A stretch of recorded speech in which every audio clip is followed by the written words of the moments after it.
Welcome to Sweet Life Beat Life. We hope this video helps. You start by opening the Stocks app and signing in with your Apple ID so data and alerts sync. Once signed in, grant notifications and location so you get price alerts and relevant news. Next, tap the plus icon, type a ticker or company name, and add it to your watch list. This creates a focus list you can monitor.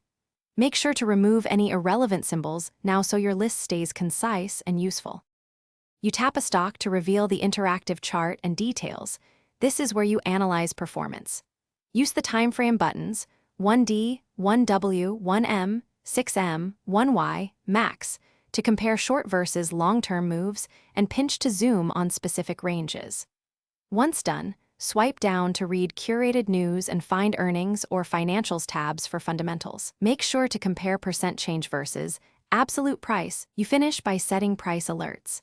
Tap the bell on a stock or long press a ticker to create thresholds for notifications. Then add the stocks widget to your home screen for quick glances at your top symbols. Resize it to show more items.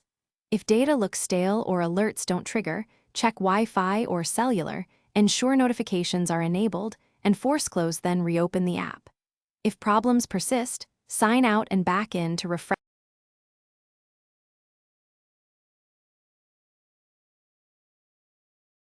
Thanks for watching. Consider subscribing if we helped you.